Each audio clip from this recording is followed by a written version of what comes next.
Les matins de France Culture, Guillaume Erner. Et je reçois la romancière Catherine Cusset. Bonjour, vous publiez La définition du bonheur, un roman aux éditions Gallimard. Alors je ne voulais pas divulgacher la revue de presse internationale de Camille Magnard et encore moins divulgacher votre roman aussi, vais-je marcher sur des œufs pour le résumer. Catherine Cusset, il s'agit de l'histoire de deux femmes que l'on suit sur la longue période depuis leur adolescence jusqu'à la cinquantaine, deux femmes qui sont assez différentes l'une et l'autre, même si elles ont à peu près le même âge. Il s'agit de Clarisse et d'Ève. Clarisse, eh bien, au début du roman, on sait qu'elle meurt à la fin, mais on ne sait évidemment pas pourquoi. Et ces deux femmes ont des trajets, donc comme je le disais, extrêmement différentes. Ève est plutôt bourgeoise, elle vit à New York avec une vie assez rangée. Clarisse, en revanche, a un mode de vie beaucoup plus bohème. Assez jeune, elle décide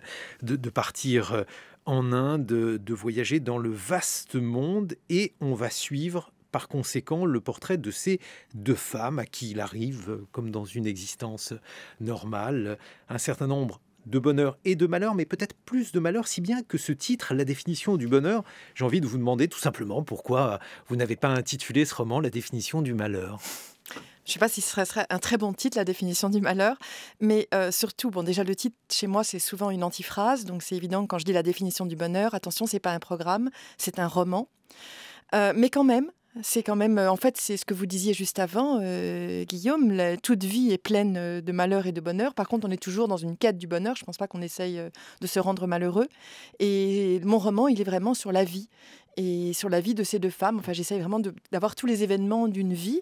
Et j'aurais pu appeler ce roman aussi Bref moment de bonheur, parce que Clarisse, c'est comme ça qu'elle fait l'expérience du bonheur. C'est dans des moments de grande intensité, de très très grand bonheur dans l'amour, surtout dans la passion, avec des hommes. Et quant à Ève, son bonheur à elle, il est plus dans la construction, la durée, la construction de la relation avec son mari sur 30 ans, et avec ses filles, et dans le travail. Donc c'est une forme de bonheur tout à fait différent. Et ces deux femmes, évidemment, se regardent l'une l'autre quand elles se rencontrent, et peut-être qu'elles envient chacune le bonheur de l'autre. Et oui, parce qu'en fait, ce sont deux manières radicalement opposées de s'imaginer l'existence, de s'imaginer le bonheur d'une existence. On a donc Clarisse qui est dans une existence assez ravagée, assez compliquée. Elle ne l'a pas choisie pour partie. Elle l'a choisie pour partie parce qu'elle décide effectivement de voyager, parce qu'elle est plus bohème. Et puis on a Ève qui, elle, considère que son bonheur se trouve dans une stabilité familiale qu'elle n'ose pas déranger, si peu que ce soit. Ce sont donc deux manières d'envisager l'existence, Catherine Cusset. En fait, au cœur du livre, il y a le thème de l'abandon. Clarisse a été abandonnée par son père à 2 ans. Après, elle a été trahie par son premier petit ami, ce qui donne une scène horrible dans le livre, qui est le moment d'ailleurs où je parle de la définition du bonheur, mais c'est vraiment l'antiphrase. Ensuite, elle est trahie par son mari, pour sa meilleure amie, par un amant. Enfin, elle est sans cesse abandonnée. Et au cœur donc de Clarisse, il y a cette faille que j'appelle à un moment, elle entend à la radio d'ailleurs, la structure de l'abandon. Elle entend un psychologue qui parle de ça. Et quant à Ève, c'est le contraire.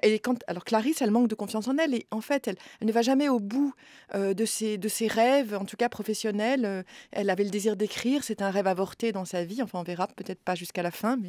Et quant à Ève, au contraire, elle est donc dans la construction, et elle mène au bout ses projets, elle n'abandonne rien.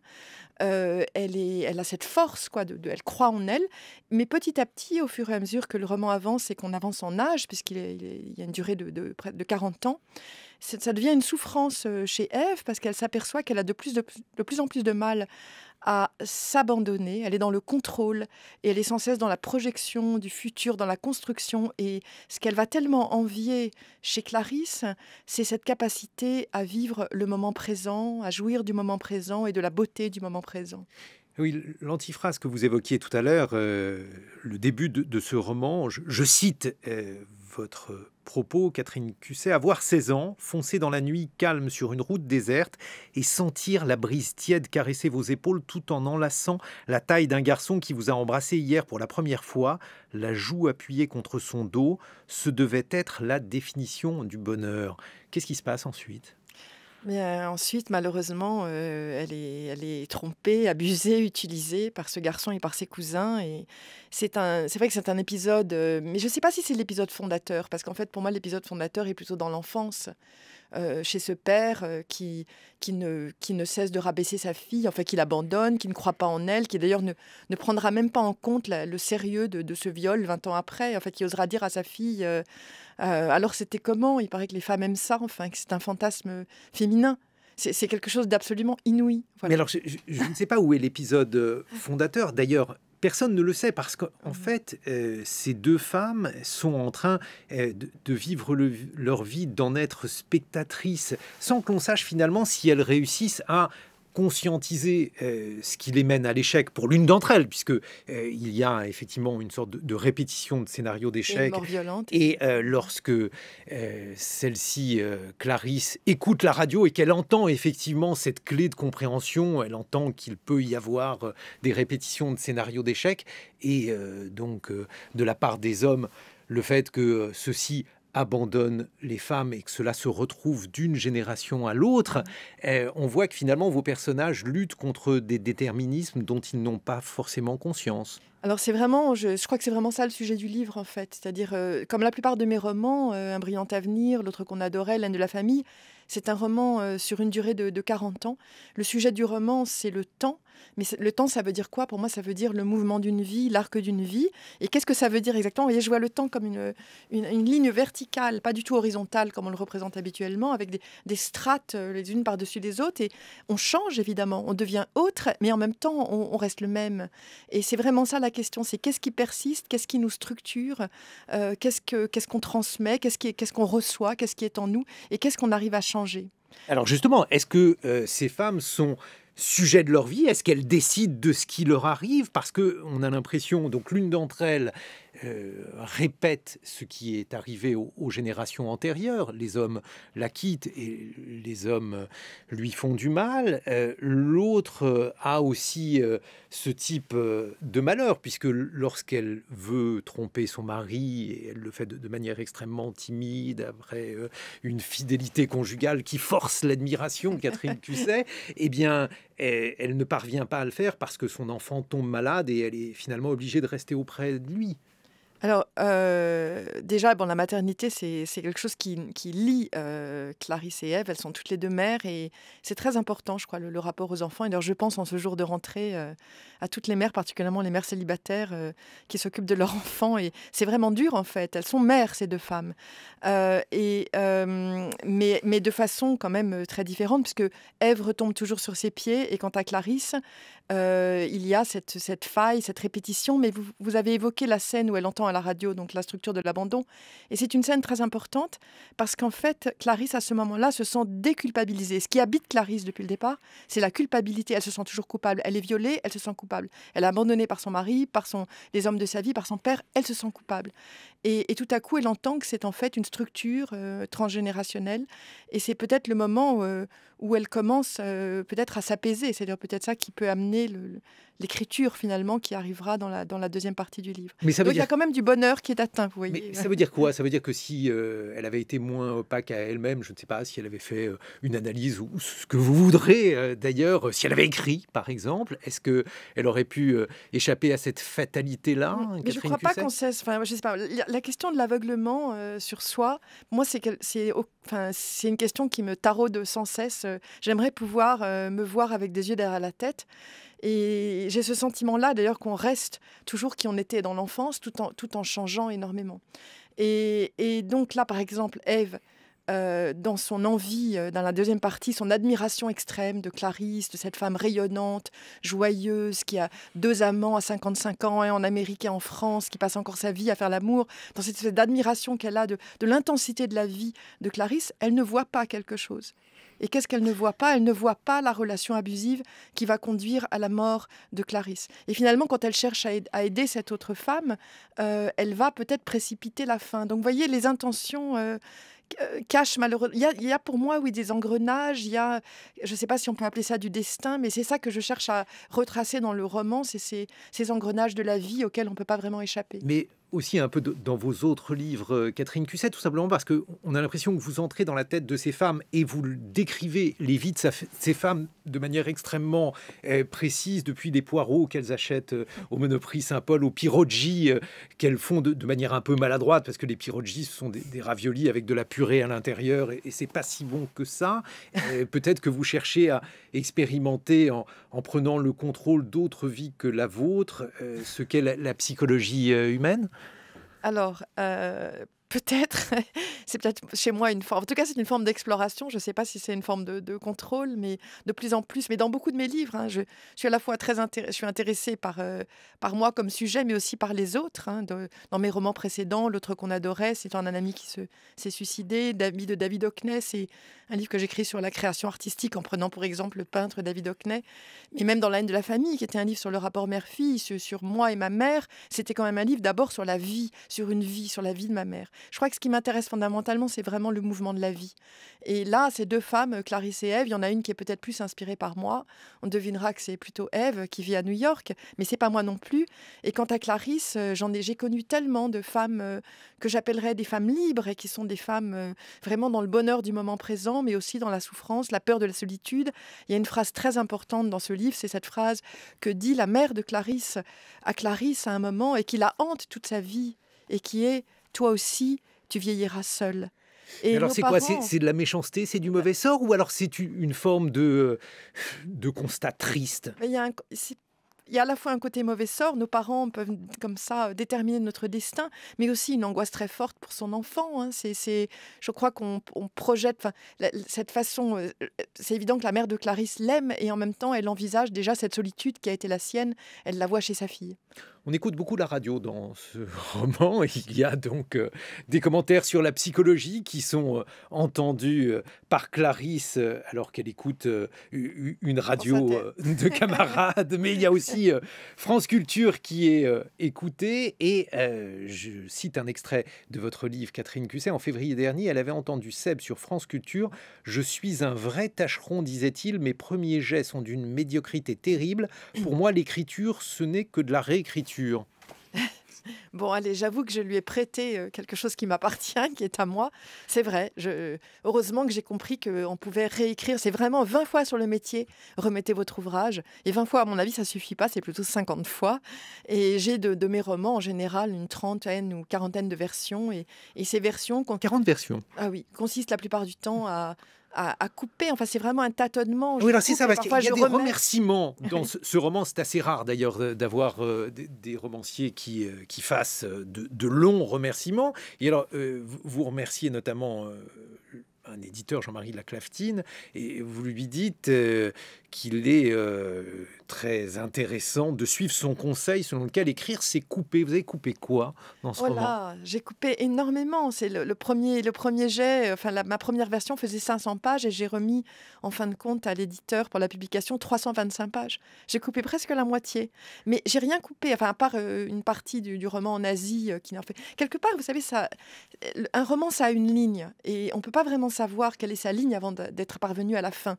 Donc, au fur et à mesure de l'écriture, on peut partir dans des digressions, on peut rajouter des épisodes. Et c'est seulement à la fin, quand on voit où va le livre, qu'on se dit, ben non, ça c'est peut-être une partie très bonne et je me suis fait plaisir, mais ça n'appartient pas à ce livre, ce n'est pas cette ligne-là. Et pour qu'un roman soit tendu, pour que le lecteur ait envie de tourner les pages sans s'arrêter, et on dit souvent ça de mes romans, que ce sont des page-turners, c'est vraiment à cause de cette ligne, ou grâce à cette ligne, parce que j'essaye le plus possible de retrouver cette ligne et de tendre mes romans. Et cela, on le fait en coupant, en retranchant finalement ce qui n'est pas nécessaire. Mais ça veut dire qu'on écrit trop parce qu'on se fait dépasser par ces personnages, puisque chaque chapitre marque un instant. D'ailleurs, c'est daté chaque moment de la vie de ces deux femmes que l'on suit, Catherine Cusset, et on se dit qu'on peut les lire de manière un peu isolée, une forme de nouvelle. Alors, vous donniez plus de détails, plus de clés dans la version originelle de ce roman? Quelque chose de très simple,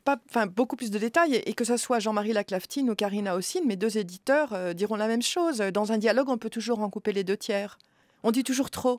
Et dans un roman, le dialogue peut vraiment pas être l'équivalent du dialogue dans la vie, parce qu'on parle trop, il y aurait trop de détails complètement qui ne servent à rien, vous voyez, sans arrêt. Vous avez donné des cours de creative writing. Là aussi, c'est des remerciements qui sont adressés à ce cercle-là. Ça veut dire que vous êtes inspiré, puisque on sait que vous avez vécu à New York, Catherine Cusset, le fait probablement de lire des auteurs anglais, américains, le fait là aussi de baigner dans un milieu qui accepte le fait que l'on puisse apprendre à écrire ou perfectionner son écriture. Est-ce que ça se retrouve dans la définition du bonheur, votre roman que vous publiez chez Gallimard? Oui, je suis quand même... C'est vrai que ça fait 30 ans, donc j'ai vécu 30 ans aux États-Unis, enfin je viens de rentrer en France là, et cette idée que ça s'apprend l'écriture, c'était pas du tout une idée française. Et moi j'ai du mal, à dire vrai, je pense que le talent ça s'apprend pas.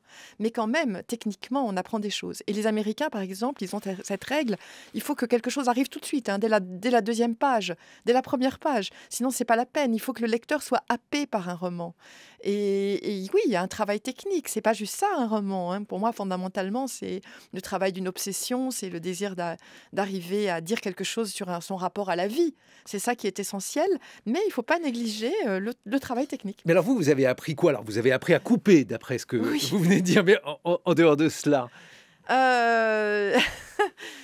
Vraiment, je ne peux pas le définir de l'extérieur. Quand je coupe, c'est pas en fonction de règles que je dirais ici et là. En dehors des coupures. C'est une oreille intérieure. Je coupe en me disant, ben non. Et c'est souvent, d'ailleurs, en tâtonnant. Je tâtonne.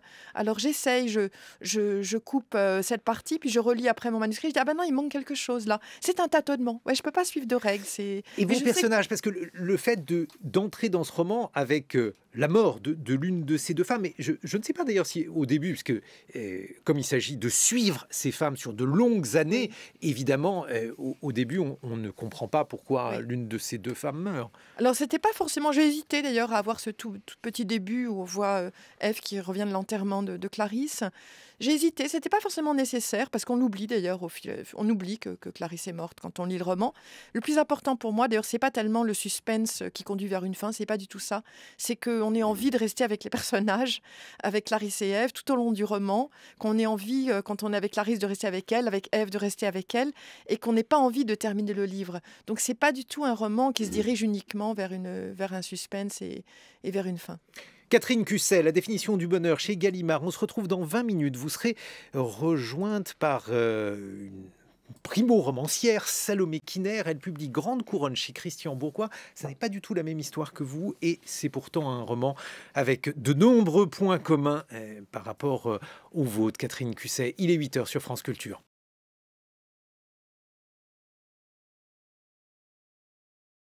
Et nous sommes en compagnie de Catherine Cusset qui publie La définition du bonheur aux éditions Gallimard. Catherine Cusset, vous nous avez expliqué pourquoi vous avez décidé de suivre sur le temps long, car le temps, le destin, les déterminismes, qu'est-ce qui forge une vie, sont des thèmes qui vous intéressent. On suit donc Ève et Clarisse, l'une est bourgeoise et rangée, l'autre a une existence beaucoup plus bohème, mais les deux vies sont faites de heurts et de malheurs. Et je reçois Salomé Kiner. Bonjour, c'est votre premier roman, il s'intitule Grande Couronne chez Christian Bourgois, éditeur. Vous, il s'agit aussi d'une femme, mais cette fois-ci d'une jeune adolescente. Elle s'appelle Tennessee, ou plus exactement, c'est son surnom, le surnom qu'on lui donne. On ne sait pas d'ailleurs quel est son vrai prénom à elle. Et il s'agit d'une éducation sentimentale, mais j'utilise le terme, il est bien mal choisi, car en fait, c'est une éducation sentimentale très trash.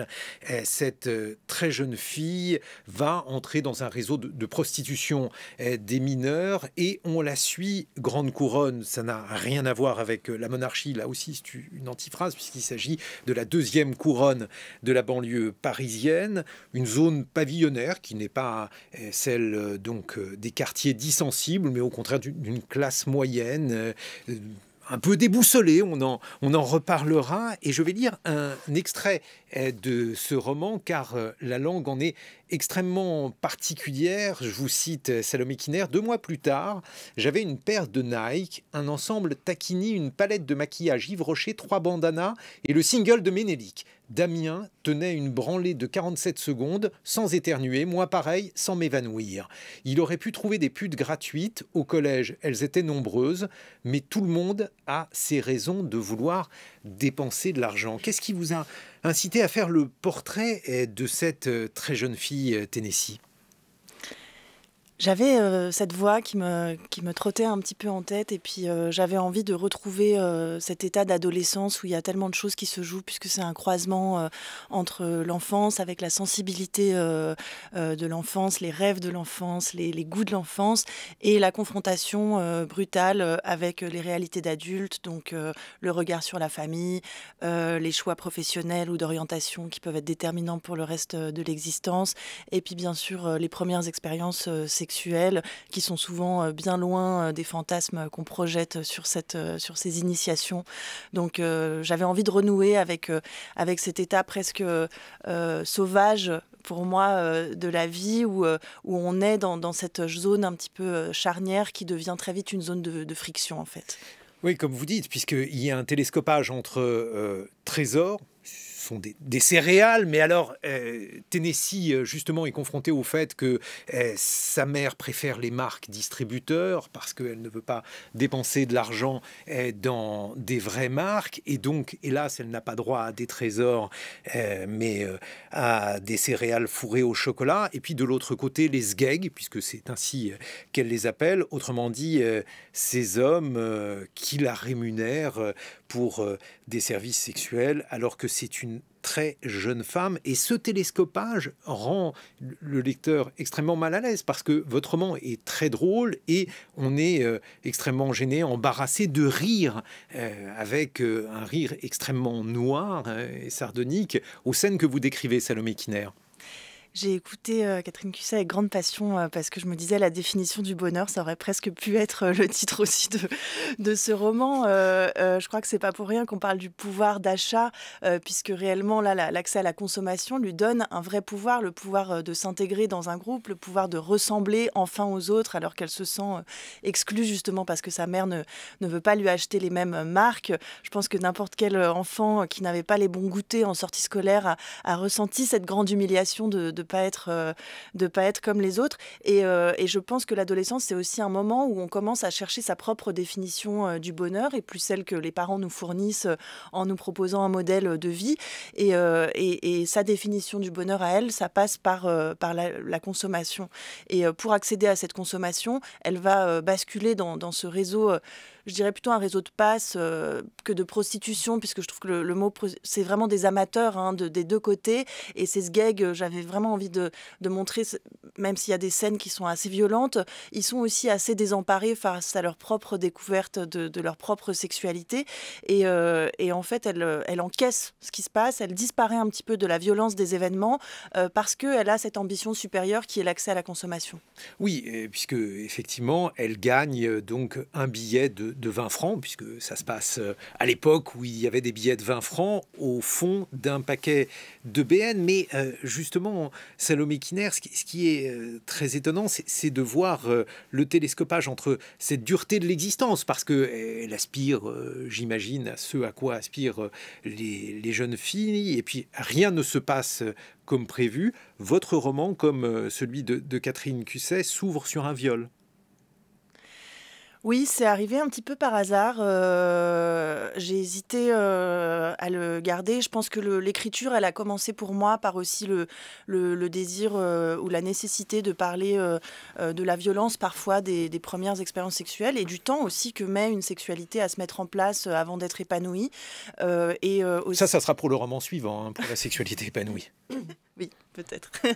Ou le troisième, je ne sais pas. Je ne vous donne pas de conseils, mais en tout cas, je constate qu'il n'y a pas de sexualité épanouie dans votre livre. Oui, et en fait, je pense que maintenant, on en parle depuis quelques années, mais à l'époque où moi, j'ai entamé ma sexualité, on en parlait très peu, et je trouve qu'il y a une espèce de pression et une injonction à l'épanouissement sexuel qui est pas du tout évident, notamment enfin, en tout cas, moi, je parle de l'expérience féminine. Et c'était important, en fait, pour moi, de parler de la violence violence qui peut se produire. Bon, là, elle est extrême dans le roman, puisqu'on travaille aussi sur des archétypes dans la fiction, je crois, et des extrêmes. Mais voilà, de parler en fait de la solitude qu'on peut ressentir et surtout de la confusion qu'il peut y avoir entre la violence et le plaisir quand on n'a pas de repères et qu'on n'arrive pas à faire la différence parfois. Mais alors, donc voici cette jeune fille qui est initiée par Nelly et Chanel. Chanel, c'est une amie d'amis. Chanel, alors ça ne s'écrit pas exactement comme la marque, mais bien entendu, on ne pense qu'à ça parce qu'on a l'impression d'avoir affaire à un Bret Easton Ellis chez les Gilets jaunes ou quelque chose de ce genre, Salomé Kiner. Alors, j'ai beaucoup lu Bret Easton Ellis, j'ai beaucoup aimé Bret Easton Ellis. J'aurais plus peut-être parlé de certaines romancières françaises que des Gilets jaunes, à commencer par Annie Ernaux, évidemment, qui a été très important dans ma formation littéraire. Mais en tout cas, en lisant Bret Easton Ellis, qui parfois a des rôles féminins très malmenés, c'est sûr que j'ai eu envie de me dire, mais que diraient ces femmes, en fait, qui sont souvent dépeintes par le point de vue masculin. Et j'avais envie de donner la parole à ces femmes qui ont des sexualités surexposées, mais toujours d'un point de vue masculin, dans la littérature comme dans la société, et la réputation qui est tellement importante dans l'adolescence, toutes ces femmes qui ont souffert de la réputation, qu'est-ce qu'elles auraient eu à dire sur leur propre sexualité? Oui, mais alors, justement, ce qui est étonnant, c'est que chez Annie Ernaux, il y a notamment le thème de l'humiliation de classe qui est commun, effectivement, à votre roman Salomé Kiner, même si votre personnage est dans un milieu qui est supérieur sur le plan donc de la stratification sociale. C'est la petite bourgeoisie qui habite donc en grande couronne de Paris. Mais alors, ce qui est très intéressant, c'est que ce milieu que vous décrivez est dans une situation d'acculturation complexe. Il y a par exemple 2 ou 3 notations sur le fait que la mère est juive. Et c'est la raison pour laquelle elle ne lui offre pas des bonbons aux gélifiants d'origine animale, même si, semble-t-il, elle ne mange pas cachère. Mais alors, le fait qu'elle soit juive et que vous notez, donc ce que note un romancier est important, est en réalité quelque chose qui ne fabrique aucune culture propre, rien qui pourrait la rattacher à autre chose finalement que Jennifer, les marques qui sont finalement le seul horizon onirique dont elle dispose. Alors, il y a 2 choses. Vous parlez d'acculturation, je pense que c'est très important. Pour moi, c'était important en tout cas de questionner comment est-ce qu'on fait quand on est sans cesse renvoyé à une origine ou à une religion ou à une confession et qu'on s'y identifie pas. Et ça, c'est valable, je pense, pour toutes les confessions et toutes les mélanges culturels. Comment est-ce qu'on fait pour recevoir ce regard extérieur qui nous renvoie sans cesse à ça, alors que nous-mêmes, on s'y identifie pas. Et l'autre chose, c'était par rapport à cette grande couronne, qui sont des lieux où les gens arrivent souvent, s'installent là-bas un petit peu par hasard et qui du coup n'ont pas vraiment d'ancrage territorial ou culturel dans ces zones-là. Et du coup, quand on grandit un petit peu là, on n'est ni vraiment dans la vie rurale et dans l'expérience de l'enfance rurale qui peut être intéressante, ni dans la ville avec tout ce qu'elle peut apporter. On se sent un peu bâtard et on cherche à s'identifier à quelque chose et parfois c'est compliqué. Et puis alors, l'autre point commun avec le livre de Catherine Cusset, et on va en reparler, Salomé Kiner, c'est que dans votre livre, Tennessee, donc cette jeune, ce personnage que l'on suit, cette très jeune femme, elle ne contrôle absolument rien de ce qui lui arrive dans sa vie. Sa mère ne contrôle rien, puisque elle est quittée par son mari. Bref, on a affaire à des individus qui sont des marionnettes, mais les fils sont cassés, on ne sait plus qui les tire. J'ai été frappée quand vous avez parlé, Catherine Cusset, de Toi aussi tu vieilliras seule, qui est l'adage, enfin la prémonition de la mère d'un de votre personnage. Et oui, c'est vrai, souvent les femmes vieillissent seules et à la fin, encore une fois, la société change très vite, mais en tout cas, à la fin des années 90, quand il y avait un divorce, les hommes n'étaient pas forcément encouragés. Alors oui, le père s'en va, mais à l'époque, les hommes n'étaient pas forcément encouragés à prendre la place de père. Les gardes étaient souvent très inégales, de manière un peu automatique. Et c'est vrai que les familles, les mères célibataires portaient une charge très lourde, que c'est difficile de refaire sa vie quand on a plusieurs enfants à charge et qu'on essaye de s'en occuper.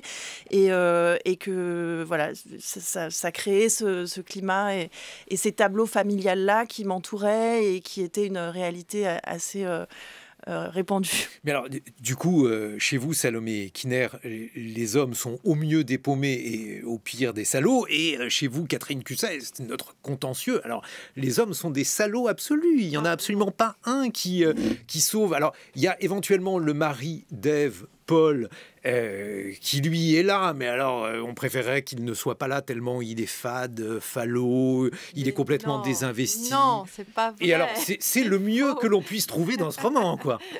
Effectivement, c'est un contentieux entre nous. Alors d'abord, quand vous dites chez vous, Catherine Cusset, ça m'embête parce que dans la définition dans du la bonheur. définition du bonheur. Il y a d'autres livres où les portraits d'hommes sont des hommes juste avant. Je sais pas, voilà, peut-être que vous traversez une période où vous êtes... Pas du tout. C'est pas le sujet. Les hommes ne sont pas le sujet de la définition du bonheur, qui est un retour au féminin. Le personnage qui est à l'origine du roman, c'est quand même Clarisse. Clarisse toujours abandonnée. Donc oui, le père, il y a un père qui l'abandonne, qui laisse la mère seule et célibataire. Après, il y a un mari qu'elle choisit pour sa fiabilité et puis qui l'a trahi pour sa meilleure amie. Avant ça, il y a un petit ami qui la livre à ses cousins. Elle a vraiment pas de chance. Et les hommes, effectivement, mais en même temps, il y a... le pire, vous oubliez François. Alors François donc, il s'installe avec elle immédiatement. Il est merveilleux, il s'occupe des enfants, etc. Et puis alors, le pire, c'est qu'il l'abandonne et il fait un mal terrible aux enfants qui tue le chat, du coup. Je veux dire, c'est non, vraiment... il le tue pas. Le chat survit, il tombe chez le voisin. Ouais, enfin, il le jette par la fenêtre. Il y a une douleur terrible de ces enfants. Enfin, effectivement, ce dont vous parliez, Salomé, enfin, ces mères qui se retrouvent seules avec 3 garçons, c'est un désastre dans la vie de Clarisse à ce moment-là. Sa vie n'est plus que ses fils, sauver ses fils, que ses fils aient une vie, qui retournent à l'école. C'est vraiment très, très dur parfois pour les mères. Mais alors quand même, quand vous dites que les hommes sont tous des salauds, franchement... Non, c'est vous qui le dites dans votre roman, Catherine Cusset, c'est pas moi. Le mari, Paul, il est en effet... Et d'ailleurs, vous savez qu'à la fin du roman, quand donc on découvre que c'est le roman dans le roman et que Clarisse donc, est l'auteur de la première partie du roman, Ève se demande, tiens, pourquoi a-t-elle choisi de raconter mes liaisons extra-conjugales et pas ma rencontre de Paul, mon histoire d'amour. Donc il y a aussi un choix de Clarisse là. Mais franchement, le chapitre sur la naissance du bébé dans le taxi, où donc Ève, qui est toujours dans le contrôle et qui refuse que l'hôpital la dépossède de la naissance de son deuxième enfant. Elle a passé 35 heures à l'hôpital pour le premier. Elle veut être jusqu'au bout, le plus tard possible, jusqu'à l'accouchement, jusqu'à la poussée, rester là avec son mari et son futur bébé. Le mari, Paul, il est là pour elle et il comprend ça.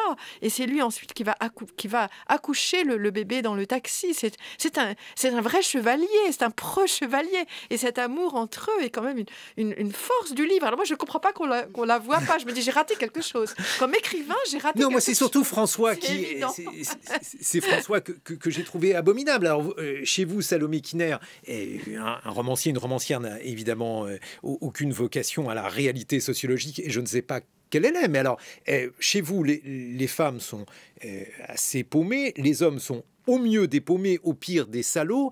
Et là aussi, c'est quelque chose que l'on trouve d'un bout à l'autre du roman.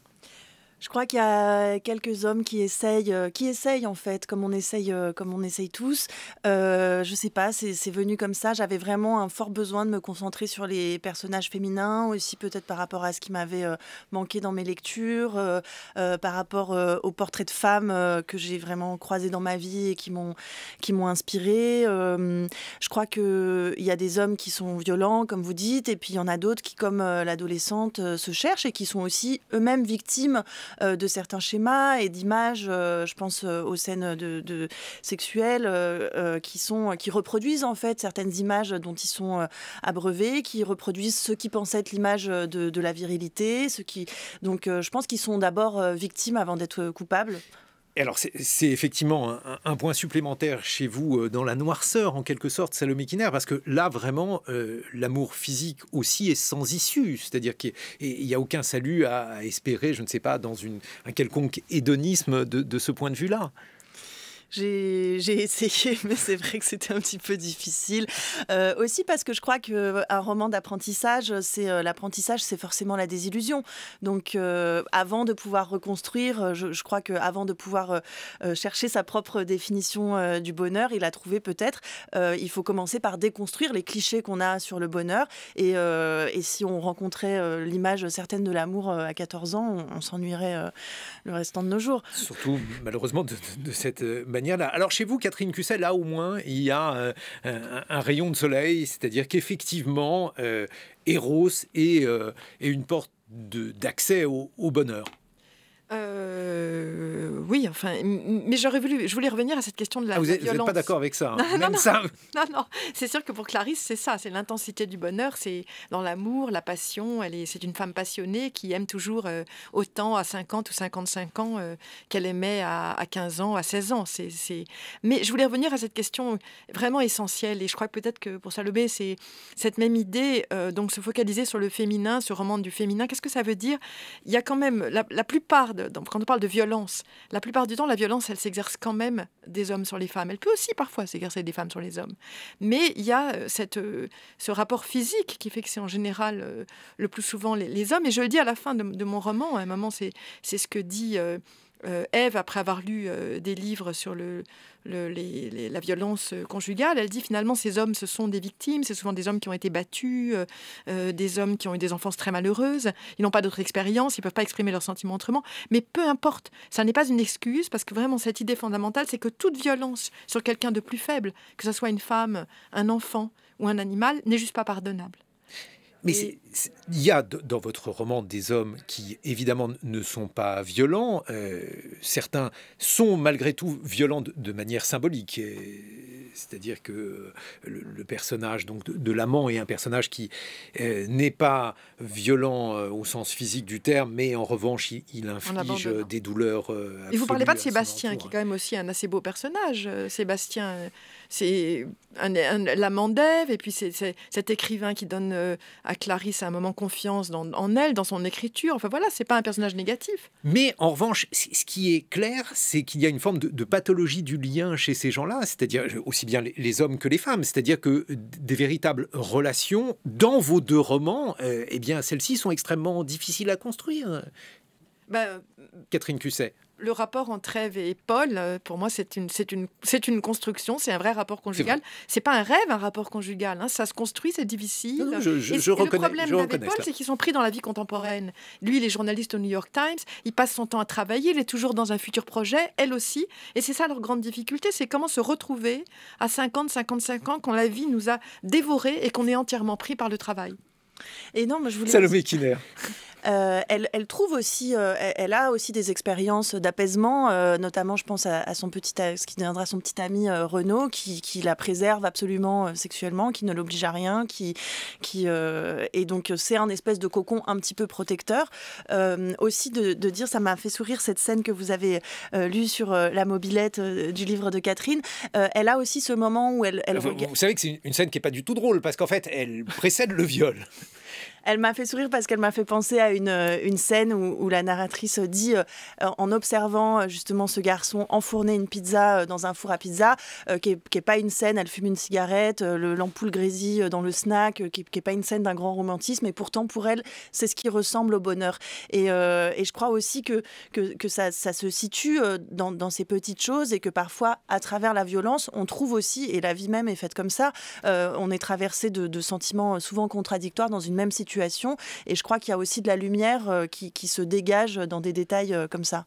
Qui parfois est balayé par ce qui se passe le lendemain, mais sur le moment, en tout cas, on a des ressources intérieures qui permettent de transcender la violence. Je suis entièrement d'accord avec tout ce que vous dites. D'abord, votre livre a l'air très beau. Malheureusement, je l'ai lu seulement hier soir, mais j'ai lu les premières pages, vraiment formidables. Donc, bravo Salomé Kiner. Mais c'est quand même étonnant que vos personnages... Alors là, cette fois-ci, c'est sur la manière dont on conduit une vie. Catherine Cusset, on voit qu'il y a, en grande partie dans vos personnages, mais peut-être dans la vie et dans nos vies à tous, la majorité des choses échappent à ces personnages. Absolument. Mais en même temps, Ève, elle est dans le contrôle. Hein, comme je dis, donc c'est un personnage, mais qu'est-ce qui lui échappe? Quand elle a ce cancer tout à coup à 50 ans, elle ne comprend pas, parce que pour elle, un cancer, c'est forcément né d'une fissure, d'une faille. Elle voit pas, elle est parfaitement heureuse dans son couple, dans son travail, avec ses enfants. Et à ce moment-là, elle se dit, la vie est en train de me dire quelque chose, qu'elle a besoin de donner du sens, toujours Ève. Et que lui dit la vie? Il faut qu'elle lâche prise, qu'elle apprenne à lâcher prise. Donc, vous voyez, il y en a une qui mais est elle trop dans le aimerait lâcher contrôle. prise, mais quand elle veut lâcher prise et tromper son mari, enfin, elle n'y parvient même pas parce que son enfant tombe malade. Elle est très malade, Alain. La petite a une méningite dont elle pourrait mourir, et c'est le moment où elle se rend compte que finalement la seule chose qui par ailleurs compte est un mauvais signe des dieux. La seule chose, voilà, elle donne du sens. Elle dit quelque part sa fille l'a sauvée de cette relation. C'est toujours dangereux de rencontrer quelqu'un et c'est toujours la possibilité de la fin d'un amour et le début d'un autre. Elle a extrêmement peur de la rupture, Ève. Donc oui, elle cherche à... Mais on n'est jamais à l'abri. Je ne sais pas de quoi elle a peur, mais apparemment son surmoi réussit à contaminer sa fille. C'est un peu mon problème. Voilà. Moi, j'ai un très grand surmoi. J'ai une mère juge sur mon épaule. Je ne vais pas demander où vous étiez parce que les écrivains mentent toujours quand on leur pose cette question. Mais Salomé Kiner, c'est quand même étonnant d'avoir écrit à la première personne ce portrait d'une jeune fille avec cette éducation sentimentale qui ressemble quand même à une sorte de long calvaire, même si l'action dure si peu de temps. Pourquoi la première personne ?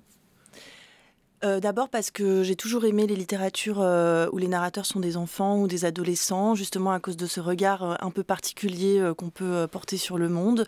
Ensuite, parce que justement j'avais envie de disparaître derrière la voix de cette narratrice, de ne pas pouvoir être identifiée ni par mes idées, enfin voilà. Et aussi parce que je voulais juste revenir sur cette manière dont les choses nous échappent. Le point de départ vraiment, je crois, de cette histoire, c'était de montrer que parfois on éduque des enfants et ils nous échappent par les décisions qu'ils prennent ou ah oui, ou là ce qui ils leur nous échappent carrément. Dans votre roman, disons que la mère assiste. Alors bon, c'est de toute façon la mère, tout va bien parce que tout s'effondre. Mais avant que tout s'effondre, avant que son mari la quitte, avant qu'elle se retrouve à faire ou bien de la raclette ou bien des raviolis, ce qui apparemment pour vous est le comble de la nullité gastronomique. Quand c'est répétitif, ça peut être lassant. Ça peut être lassant. Elle voit sa fille qui a vraiment un destin aux antipodes du sien, quoi. Oui, mais justement, et vous parliez de la rentrée scolaire aujourd'hui, et c'est parce qu'on n'élève pas ses enfants seuls et qu'on les élève dans toute une société, dans l'école, les fréquentations, les médias, la justice, la police, et que parfois ils font des rencontres où quelque chose est mis sur le chemin qui les fait déraper. Et voilà, vous parliez de la rentrée, et les professeurs font souvent un formidable travail pour aider à contenir ces enfants. Et moi, je voulais dire que parfois, en tant que parent, parce qu'il y a beaucoup de culpabilité souvent quand les enfants sortent du chemin, en tant que parent, parfois on fait du mieux qu'on peut, et je crois que cette mère, elle fait du mieux qu'elle peut avec tout ce qui lui arrive à elle aussi dans sa vie personnelle, et malgré tous ces efforts, parfois les choses nous glissent des mains et les enfants dérapent. Mais oui, parce que c'est un monde très injuste que celui que vous décrivez. On voit ces parents, quand ils étaient encore réunis, qui font toute une série d'efforts, de thérapeutiques de la parole, d'éducation, oui, mais alors vraiment avec une forme de ritualisation qui force le respect, et malgré tout, ils échouent. Bah oui, parce que la mère vit quelque chose qui arrive très souvent dans la vie d'une femme, c'est d'être quittée pour quelqu'un d'autre, et dans la vie d'un homme aussi d'ailleurs parfois. Oui, vous savez que les femmes peuvent quitter les hommes. Absolument. Ça arrive. Absolument, mais quand il y a des enfants, parfois c'est plus lourd pour la femme. Et donc voilà, donc ça lui échappe aussi, son propre destin, son projet familial lui échappe, comme elle dit dans le livre, et elle va devoir composer avec ce qui lui reste. Et c'est aussi d'ailleurs ce à quoi Clarisse doit faire face chez vous, Catherine Cusset. Absolument, de se retrouver seule avec 3 garçons. Manque d'argent. Sans argent, et un aîné complètement en rébellion, un enfant très fragile, un dernier petit qui a une dépression à 5 ans. Enfin, c'est vraiment très, très difficile. Mais j'étais entièrement d'accord avec ce que vous disiez à l'instant, Salomé Kiner. On est vraiment des êtres entièrement connectés. On vit dans la société, on ne vit pas seul. Et c'est pour ça aussi que dans mon roman, j'ai 2 femmes. On ne vit pas seul, mais elle n'arrive pas à faire de lien. Enfin, elle et il aussi, je veux dire. Mais il y a une telle incapacité à aller vers l'autre que cette société est une société d'atomes. Alors je sais bien, il y a Ève et Paul qui vivent un amour complet, mais en dehors d'eux. Mais c'est d'abord quand on se retrouve, comme vous disiez, avec 3 fils, mères célibataires, et avec en plus des fils qui aiment, par exemple, la belle-mère, la nouvelle femme du mari qui leur a volé, qui a volé leur père. C'est quand même très très dur pour une femme, et franchement, il n'y a pas beaucoup de place à ce moment-là pour l'amour. Si en plus il y a le travail, il y a vraiment, c'est très lourd pour les femmes, je crois. C'est aussi un autre personnage, la marâtre chez vous, Salomé Kiner, puisque le père fréquente une nouvelle femme, comme le dit la mère, et puis cette nouvelle femme, eh bien, voilà. Je dirais pas marâtre parce qu'elle elle est invisible et tout ce qu'on a, c'est la projection que fait cet ado sur cette femme dont on ne sait pas du tout la relation qu'elles pourront avoir par la suite. C'est plutôt le sentiment parce que je pense qu'une adolescente qui voit sa mère dans cette situation prend nécessairement le parti de sa mère, et donc c'est vraiment ce qu'elle projette sur l'ennemi, dans le sens où c'est ce qui vient gripper la cellule familiale et qui fait éclater sa sécurité, son bonheur peut-être. Et je pense pas, elle est assez transparente, c'est vraiment une figure assez symbolique de cette espèce de jeu d'échecs que peut être parfois la vie des adultes quand ils refont leur vie, ce qui n'est pas non plus interdit finalement. Ça arrive, et parfois pour le bonheur des uns et des autres. Salomé Kiner, Grande Couronne aux éditions Christian Bourgois. Catherine Cusset, La définition du bonheur aux éditions Gallimard. Deux très bons romans sur des destins de femmes.